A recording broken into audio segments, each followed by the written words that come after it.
जो बात मैं अब आप लोगों से कहने वाला हूं उसे जरा ध्यान से सुनिएगा। ठीक है। आपका जो जीवन है ये कोई कोइंसिडेंस नहीं है। ठीक है। क्योंकि आपको जो बॉडी मिली है, दो शरीरों के मिलन से एक नए शरीर का निर्माण हुआ। दो देहों के मिलन से एक नई देह का निर्माण हुआ।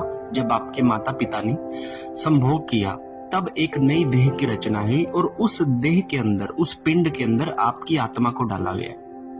अब आप इस धरती के ऊपर अगर आए हैं तो आपको एक जीवन दिया है। अब जीवन के साथ में आपको क्या मिला?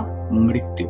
ये मृत्यु एक्सीडेंट से होगी, पानी में डूबकर होगी, डिप्रेशन से होगी या अपनी उम्र से होगी। ये आपके पूर्व जन्मों के कर्मों से निर्धारित होकर चीज आपके पास आई है। ठीक है। अब किसी भी व्यक्ति का जो जीवन आज की डेट में जो लोग जी रहे हैं, इन लोगों को पता ही नहीं है कि इनके जीवन का उद्देश्य क्या है। ठीक है। क्योंकि मैक्सिमम लोग, क्या मैं बोलूंगा कि 99% लोग जितनी भी लड़ाई लड़ रहे हैं ना, वो सिर्फ अपने जीवन के अंदर तक की लड़ाई लड़ रहे हैं। लेकिन मृत्यु होगी, ये एक यूनिवर्सल ट्रूथ है, और मृत्यु के बाद जो आगे की यात्रा है ये भी एक यूनिवर्सल ट्रूथ है। ठीक है। लेकिन उसके बारे में कैसे प्लान करना है, किस तरह से चलना है, किस तरह से आपको चीजें करनी है, इसके बारे में हमारे कई सारे स्क्रिप्चर्स बताते तो है, लेकिन हम इन चीजों को ध्यान नहीं देते हैं। तो उन लोगों के लिए मैं ये बात बोल रहा हूँ कि आप जैसा भी जीवन जी रहे हो ना, जो भी चीजें सोच रहे हो, जिन भी चीजों से आप डिप्रेशन में आ जा रहे हो, जिन भी चीजों से आपको रोना आता है, दुख आता है, गुस्सा आता है, जिन चीजों को पाने के लिए आप इतना ज्यादा भग रहे हो, ये सारी चीजें यही रह जाने वाली है।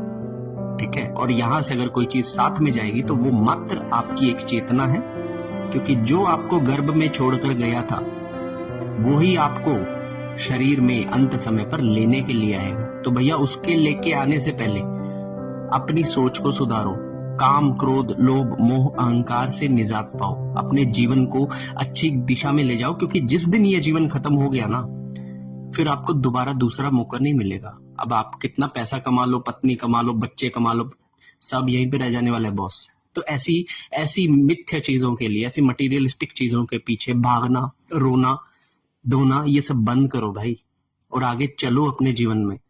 ये जिसके पीछे आज आप रो रहे हो ना, ये तो यही रह जाने वाला है। इवन वो खुद जाने वाला है यहाँ से। तो आप किस लिए रो रहे हो? आपके पति ने धोखा दे दिया, आपकी पत्नी ने धोखा दे दिया, आपके बच्चों ने, आपके माता पिता ने धोखा दे दिया, किसने धोखा दे दिया, कोई फर्क नहीं पड़ता भाई।